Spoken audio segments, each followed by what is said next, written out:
Capacitance. तो capacitor और capacitance, तो पहले सबसे पहला इसमें सवाल आता है कि कैपेसिटर क्या है और कैपेसिटेंस क्या है। तो कैपेसिटर एक डिवाइस है और कैपेसिटेंस इस डिवाइस की एक प्रॉपर्टी है। क्लियर? फिर से समझिए, कैपेसिटर एक डिवाइस है और कैपेसिटेंस जो है वो इसकी एक प्रॉपर्टी है। फॉर एग्जांपल, जैसे मैं एक टीचर हूँ और टीचिंग मेरी एक प्रॉपर्टी है। तो अब दूसरा सवाल यहाँ से आता है कि ये डिवाइस करता क्या है। तो कैपेसिटर जो डिवाइस है ये इलेक्ट्रिक चार्ज को स्टोर करता है। तो अब कैपेसिटर एक डिवाइस है जो इलेक्ट्रिक चार्ज को स्टोर करता है। तो अब यहाँ पे एक सवाल आता है दिमाग में कि हम इलेक्ट्रिक चार्ज को स्टोर क्यों करते हैं। तो कैपेसिटर जैसे मिलता है कि चार्ज स्टोर करता है, तो जैसे हमको पता है कि किसी भी चार्ज के चारों ओर क्या होता है, फील्ड होता है, और फील्ड इलेक्ट्रिक फील्ड मतलब इलेक्ट्रिक एनर्जी होता है। तो इसका मतलब ये हुआ कि जब हम चार्ज को स्टोर कर रहे हैं, इसका मतलब हम एनर्जी को स्टोर कर रहे हैं। तो कैपेसिटर जो डिवाइस है वो इलेक्ट्रिक चार्ज मतलब इलेक्ट्रिक एनर्जी को स्टोर करता है, जिसका यूज हम कई जगह पे करते हैं। जैसे हमारे फैंस में यूज होता है कैपेसिटर, जिसे हम कंडेंसर बोलते हैं, और बहुत सारे कैमराज होते हैं जैसे डीएसएलआर कैमरा में भी इसका यूज होता है। तो बहुत सारी जगह पे इस डिवाइस का यूज किया जाता है। तो अब यहाँ पे एक सवाल जनरेट होता है कि जो कैपेसिटर है वो एनर्जी स्टोर करता है और बैटरी भी एनर्जी स्टोर करता है। कैपेसिटर भी एनर्जी प्रोवाइड करता है और बैटरी भी एनर्जी प्रोवाइड करता है। हाँ, दोनों सेम चीज है, लेकिन डिफरेंस ये है कि जो कैपेसिटर जो है जो एनर्जी प्रोवाइड करता है वो इंस्टेंटली एनर्जी प्रोवाइड करता है, और जो बैटरी है वो जो एनर्जी प्रोवाइड करता है वो धीरे धीरे प्रोवाइड करता है। तो ये बेसिक डिफरेंस है, और इसके बारे में ज्यादा जानने जब आप बीएससी में जाओगे, बीटेक करोगे, तो वहां पे इससे डीप नॉलेज आप लोग करोगे। तो अब आते हैं यहाँ पे कैपेसिटर की प्रॉपर्टी कैपेसिटेंस पे। तो कैपेसिटेंस क्या होता है? कैपेसिटेंस जैसे हमने बताया कि कैपेसिटर जो है वो इलेक्ट्रिक चार्ज को स्टोर करता है, मतलब इलेक्ट्रिक एनर्जी को स्टोर करता है। तो एक लिमिट तक ही स्टोर कर पाता है। फॉर एग्जांपल, जैसे सपोज आपने एक बकेट लिया है, तो बकेट में आप वाटर स्टोर करते हो, तो एक लिमिट तक ही वाटर वहां पे स्टोर होता है। उसके बाद आप वाटर भरते जाओ, फिर वाटर क्या होगा, बाहर गिरने लगेगा। तो वैसे ही कैपेसिटर भी एक लिमिट तक ही चार्ज या एनर्जी को स्टोर कर सकता है, और उस लिमिट को हम बोलते हैं कैपेसिटेंस। तो हम लोग देखेंगे कि कितना चार्ज यहाँ पे स्टोर कर सकता है, मतलब कितनी एनर्जी यहाँ पे स्टोर कर सकता है। तो फॉर एग्जांपल, जैसे सपोज एक कंडक्टर लिया हमने, और इस कंडक्टर में हम चार्ज को देना स्टार्ट करते हैं। तो जब हमने यहाँ पे चार्ज को देना स्टार्ट किया, तो जो चार्ज होगा वो इस कंडक्टर की सरफेस पे डिस्ट्रीब्यूट होना स्टार्ट हो जाएगा। तो इसकी सरफेस पे चार्ज डिस्ट्रीब्यूट हो जाएगा। तो अब हम यहाँ पे चार्ज देते जाएंगे तो क्या होगा? तो देखो, जब हम इस कंडक्टर को चार्ज देंगे तो इसमें दो क्वांटिटी चेंज होगी। कौन कौन सी क्वांटिटी? तो हमको पता है कि इसका जो फील्ड होगा, फील्ड इज इक्वल टू के क्यू बाई आर स्क्वायर, और दूसरी क्वांटिटी जो चेंज होगा वो होगा पोटेंशियल। पोटेंशियल का फॉर्मूला के क्यू बाई आर। तो जैसे जैसे हम चार्ज यहाँ पे इंक्रीज करते जाएंगे, वैसे वैसे इसका फील्ड भी क्या होता जाएगा, इंक्रीज होता जाएगा। चार्ज यहाँ पे भी इंक्रीज होगा तो पोटेंशियल भी क्या होता जाएगा, इंक्रीज होता जाएगा। तो फील्ड यहाँ पे बढ़ता जाएगा जैसे जैसे हम चार्ज को बढ़ाते जाएंगे। तो फील्ड बढ़ने से क्या इफेक्ट आएगा? तो देखो, इस कंडक्टर के चारों ओर क्या होता है, इस कंडक्टर के चारों ओर जो है वो एयर है, और एयर के पार्टिकल्स पे क्या होंगे, एटम्स होंगे। और एटम में क्या होता है, आपको पता है सेंटर पे न्यूक्लियस होता है और आउटर मोस्ट में इलेक्ट्रॉन होते हैं, ठीक है। और जब फील्ड बढ़ता जाएगा तो फील्ड का काम क्या है? फील्ड का काम ये है कि ये फोर्स प्रोवाइड करता है किसी भी चार्ज पे। अगर पॉजिटिव चार्ज है तो रिपल्सन फोर्स, और अगर निगेटिव चार्ज है तो अट्रैक्शन फोर्स। तो देखो, जब फील्ड यहाँ पे बढ़ता जाएगा तो अब ये जो आउटर मोस्ट में इलेक्ट्रॉन है इस पर फोर्स लगेगा। तो देखो, ये जो इलेक्ट्रॉन है आउटर मोस्ट का इलेक्ट्रॉन है, इस पे दो फोर्स लगेंगे। एक तो न्यूक्लियस लगाएगा। न्यूक्लियस कैसा होता है? पॉजिटिव चार्ज होता है। जो भी यहाँ पे फोर्स लगाता है न्यूक्लियर फोर्स, ये बहुत ही स्ट्रॉन्ग फोर्स होता है, स्ट्रॉन्ग न्यूक्लियर फोर्स। और दूसरा फोर्स कौन लगाएगा? इलेक्ट्रिक फील्ड, क्योंकि हम चार्ज देते जाएंगे तो फील्ड बढ़ता जाएगा, और फील्ड बढ़ता जाएगा तो इस जो आउटर मोस्ट पे इलेक्ट्रॉन है इस पर भी फोर्स बढ़ता जाएगा। तो यहाँ पे जो फोर्स लगेगा वो फोर्स का वैल्यू कितना होगा? Q into E। तो स्ट्रॉन्ग न्यूक्लियर फोर्स इस इलेक्ट्रॉन को इस एटम में बांध के रखता है, और ये जो फोर्स है जो इलेक्ट्रिक फील्ड यहाँ पे प्रोवाइड करता है ये काफी लेस फोर्स होता है और ये काफी स्ट्रॉन्ग फोर्स होता है। तो जब हम चार्ज बढ़ाते जाएंगे तो ये फील्ड बढ़ता जाएगा तो फोर्स भी बढ़ता जाएगा। तो फॉर एग्जाम्पल, जैसे सपोज ये स्ट्रॉन्ग न्यूक्लियर फोर्स जो है वो सपोज 100 न्यूटन लग रहा है। कितना लग रहा है? 100 न्यूटन। तो अब यहाँ पे हमने सपोज जो चार्ज दिया है और उस चार्ज से यहाँ पे जो फोर्स लगा है इलेक्ट्रोस्टैटिक फोर्स, वो सपोज फोर्स कितना है यहाँ पे डेवलप हुआ? 1 न्यूटन। तो अगर 1 न्यूटन फोर्स डेवलप हुआ और स्ट्रॉन्ग न्यूक्लियर फोर्स कितना है? 100 न्यूटन। तो अभी भी इलेक्ट्रॉन इस एटम के साथ ही रहेगा। अब हम चार्ज को बढ़ाते जाएंगे और चार्ज बढ़ाते जाए, और हमने चार्ज इतना बढ़ा दिया कि फोर्स कितना हो गया? Suppose 60 Newton. तो अभी भी ये वाला फोर्स ज्यादा है और ये फोर्स कम है। अभी भी इलेक्ट्रॉन इस एटम के साथ ही कनेक्टेड रहेगा। फिर से और चार्ज बढ़ाते गए तो सपोज हमने यहाँ पे चार्ज इतना कर दिया कि वो कितना फोर्स डेवलप करते हैं? 100 न्यूटन। तो अभी भी दोनों फोर्स कैसे हैं? इक्वल है ना, अपोजिट है। तो अभी भी इसका नेट फोर्स 0 होगा। तो मतलब ये इलेक्ट्रॉन जो है वो इस एटम के साथ ही रहेगा। अब जैसे ही हमने यहाँ पे थोड़ा सा चार्ज बढ़ाया और यहाँ पे फोर्स कितना कर दिया? 101 न्यूटन। तो जैसे ही 101 न्यूटन फोर्स यहाँ पे डेवलप हुआ इस फील्ड के थ्रू, तो ये जो न्यूक्लियर फोर्स था इससे ज्यादा हो गया। तो अब ये इलेक्ट्रॉन इस एटम को छोड़ देगा। एटम को क्या कर दिया? यहाँ पे छोड़ दिया। यहाँ पे एक इलेक्ट्रॉन का डिफिशियंसी हो गया। यहाँ पे कैसा चार्ज हो गया? पॉजिटिव। तो अब हम यहाँ पे जैसे ही चार्ज दे रहे हैं, यहाँ से इलेक्ट्रॉन जंप करके इस कंडक्टर में आ रहे हैं, तो यहाँ पे चार्ज नहीं बढ़ेगा। वो चार्ज कहाँ पे दिख रहा है आपको? एयर में दिखेगा। कि मतलब जैसे हमने यहाँ पे एक चार्ज दिया तो इतना चार्ज दे दिया कि फोर्स कितना हो गया? 101 न्यूटन। तो जैसे ही ये फोर्स इस फोर्स से ज्यादा हुआ तो ये इलेक्ट्रॉन जंप करके कहाँ पे आ गया? कंडक्टर में आ गया। और यहाँ पे इलेक्ट्रॉन का डिफिशियंसी हो गया तो पॉजिटिव चार्ज। इसका मतलब अब यहाँ पे चार्ज बढ़ाया नहीं जा सकता। अब यहाँ पे चार्ज बढ़ाया नहीं जा सकता। क्यों? क्योंकि यहाँ पे अब ये एटम आपके ब्रेक होने लगे।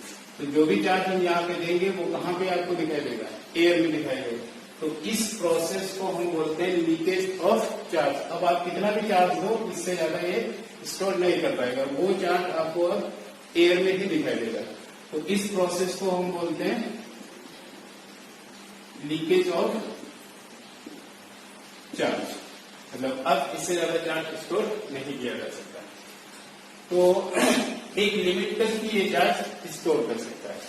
तो अब यहाँ पे अगर हम चार्ज की बात करें तो यहाँ पे जो चार्ज है देखो, कांस्टेंट,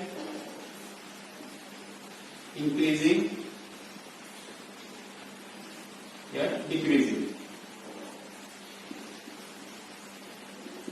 यहाँ पे चार्ज की अगर हम बात करें तो यहाँ पे चार्ज कैसा है? इंक्रीजिंग है, कांस्टेंट है या डिक्रीजिंग है।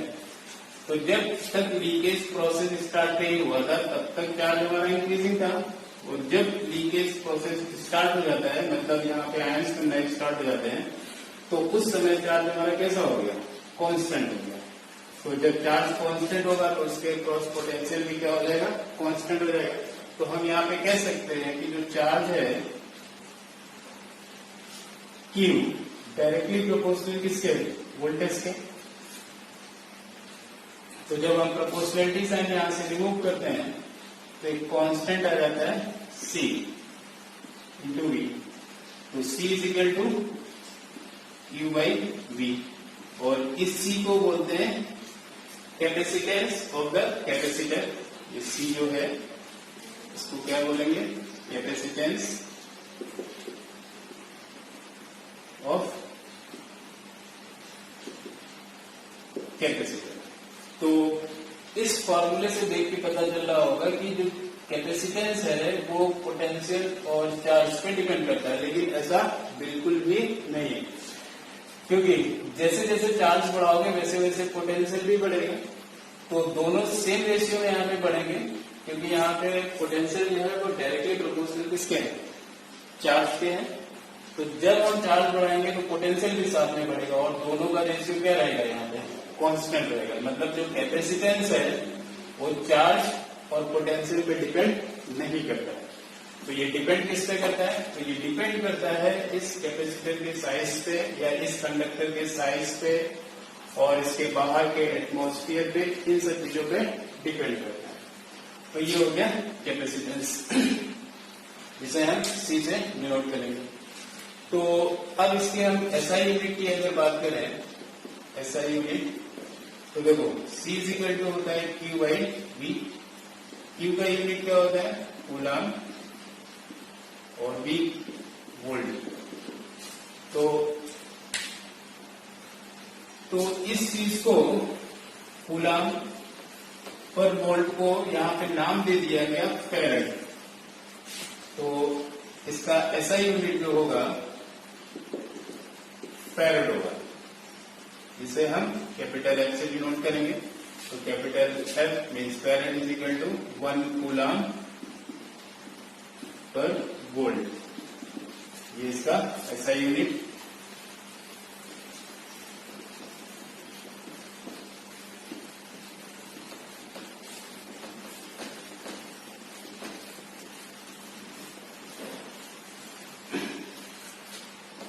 तो कभी कभी क्वेश्चन में यूनिट यहाँ पे दे देते हैं माइक्रो फैरेड। तो micro farad is equal to होता है 10 to the power minus 6 farad. 1 pico farad equal to 10 to the power minus 12 farad, and 1 nano farad is equal to 10 to the power minus 9 farad. तो ऐसा unit इसका farad capacitance का, और 1 farad is equal to 1 coulomb per volt. तो ये था हमारा capacitor और इसका कैपेसिटेंस। तो इन दोनों में कैपेसिटर और कैपेसिटेंस पे कंफ्यूजन नहीं होना चाहिए। कैपेसिटर क्या होता है, एक डिवाइस है जो इलेक्ट्रिक चार्ज को स्टोर कर सकता है, और कैपेसिटेंस क्या है, उसकी एक प्रॉपर्टी है। ये प्रॉपर्टी क्या है कि कितना चार्ज वो स्टोर कर सकता है या फिर कितना एनर्जी स्टोर कर सकता है, उस लिमिट को हम बोलते हैं यहाँ पे कैपेसिटेंस, जिसे हम C से रिप्रेजेंट करते हैं।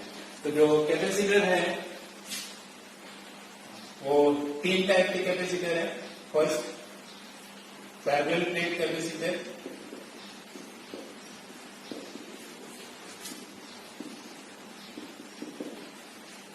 नंबर 2 स्फेरिकल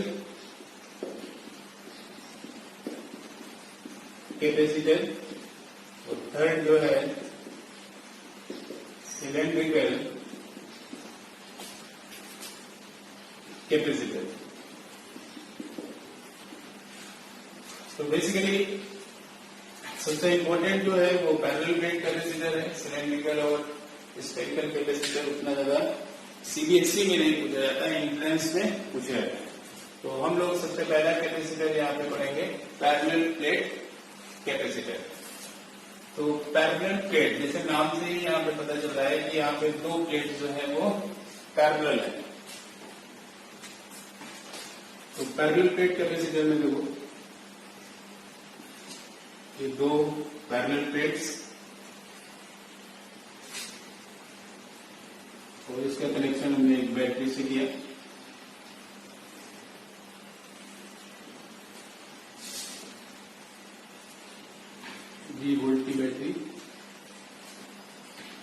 प्लेट का जो क्रॉस सेक्शन एरिया है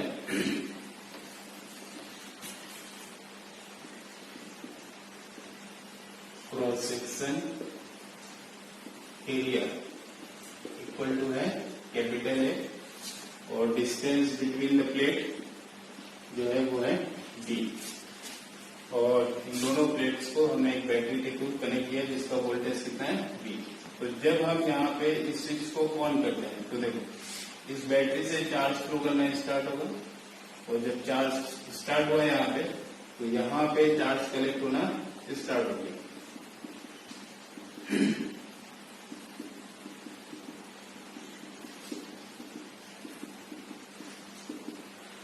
तो इसके जस्ट सामने एक दूसरा प्लेट है। ऐसे जैसे यहाँ पे दो प्लेटों की बात कर रहे हैं तो एक प्लेट ये हो गया, एक प्लेट ये हो गया। तो जब यहाँ से क्या किया, यहाँ पे चार्ज कलेक्ट होना स्टार्ट हुआ तो इसके सामने दूसरा मेटल प्लेट है। तो दूसरा मेटल प्लेट में क्या होगा, पॉजिटिव चार्ज अपनी तरफ निगेटिव चार्ज को इंड्यूस करेगा।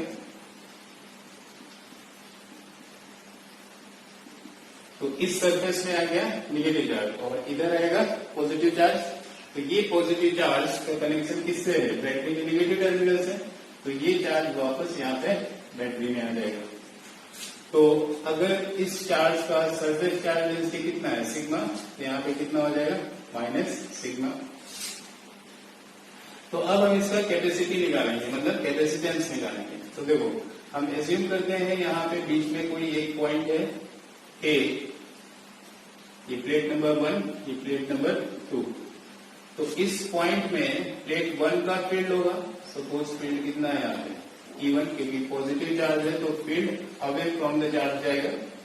और दूसरी प्लेट का फील्ड जो होगा यहाँ पे पॉइंट ए पे वो इस डायरेक्शन में, क्योंकि निगेटिव चार्ज है तो टुवर्ड्स द चार्ज यहाँ पे फील्ड रहेगा।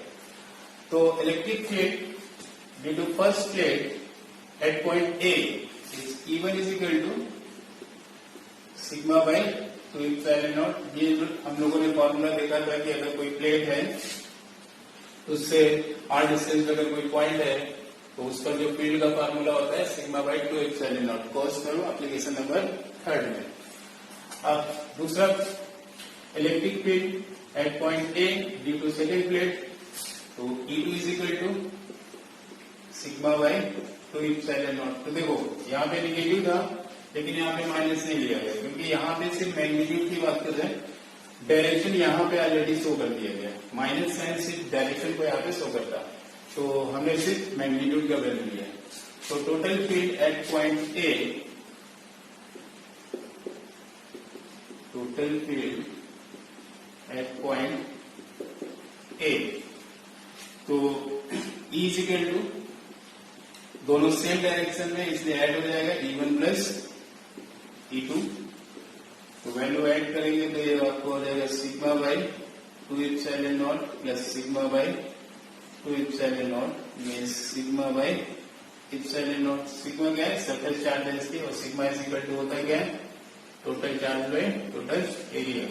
तो टोटल चार्ज यहाँ पे कितना स्टोर हुआ Q और एरिया कितना था A, तो sigma is equal to Q by A।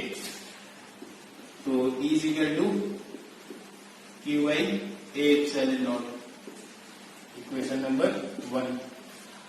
अब आ जाते हैं इन दोनों के बीच पोटेंशियल डिफरेंस पे।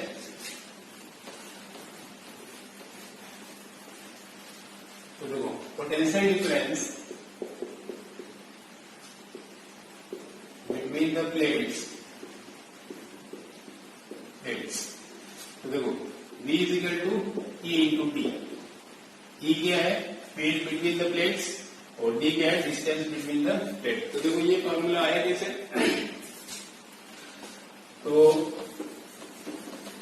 जैसे सपोज कोई पॉइंट चार्ज है Q और इससे D डिस्टेंस पे इस पॉइंट P पे अगर हम फील्ड की बात करें तो E is equal to K upon Q by D square, और B की अगर बात करें तो K Q by D, divide कर दो यहाँ पे तो E by V equal to हो जाएगा 1 बाई D, तो V is equal to E into D। तो ये फॉर्मूला आपका ऐसे आएगा, potential difference is equal to electric field into distance, के यहाँ पे कांस्टेंट 1/4 एप्सिलॉन नॉट। तो इलेक्ट्रिक फील्ड कितना था, Q upon A epsilon naught, तो B is equal to Q by A epsilon naught into D। तो Q by B equal to A epsilon naught by D। तो Q by B क्या था आपका, capacitance, तो इसे हम किससे रिप्रेजेंट करेंगे, C से। तो C is equal to A epsilon naught by D। तो ये पैरेलल प्लेट कैपेसिटेंस का फॉर्मूला। तो अब देखो इस फॉर्मूले से ये जो कैपेसिटेंस है पैरेलल प्लेट कैपेसिटर का किन किन चीजों पर डिपेंड कर रहा है, एक तो क्रॉस सेक्शन एरिया पे डिपेंड कर रहा है, तो दूसरा डिस्टेंस बिटवीन द प्लेट पे डिपेंड कर रहा है। तो फर्स्ट पॉइंट,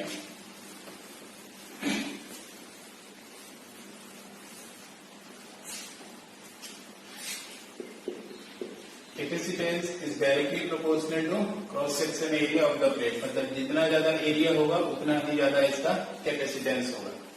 तो यहां से हम लिख सकते हैं C1 by C2 equal to A1 by A2, ये पहला रिजल्ट। और दूसरा सेकेंड, कैपेसिटेंस जो है वो इनवर्सली प्रोपोर्शनल है डिस्टेंस बिटवीन द प्लेट, मतलब इन दोनों के बीच डिस्टेंस जितना ज्यादा होगा उतना ही कम कैपेसिटेंस होगा, और डिस्टेंस जितना कम होगा उतना ही ज्यादा इसका कैपेसिटेंस होगा।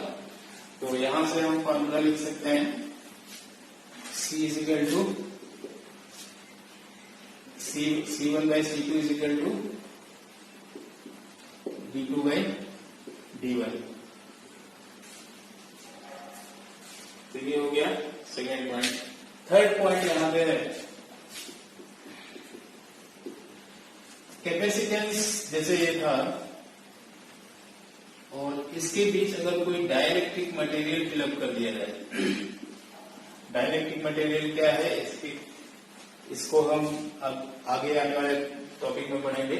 तो डाइलेक्ट्रिक मटेरियल फिलअप कर दिया जाए जिसका डाइलेक्ट्रिक कांस्टेंट क्या है, मतलब इन दोनों के प्लेट के बीच में जो मीडियम है वो एयर ना होगी, कोई दूसरा मीडियम हो जाए जिसका डाइलेक्ट्रिक कांस्टेंट कितना है, K।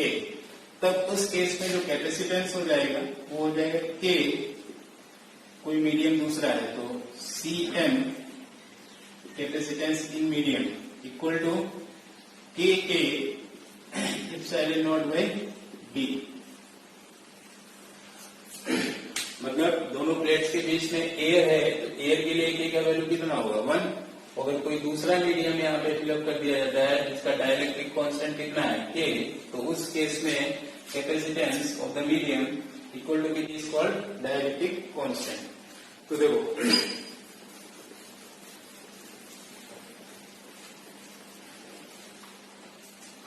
तो एयर में इसका फॉर्मूला था A epsilon naught by D, और मीडियम में इसका फॉर्मूला हो गया K A epsilon naught by D।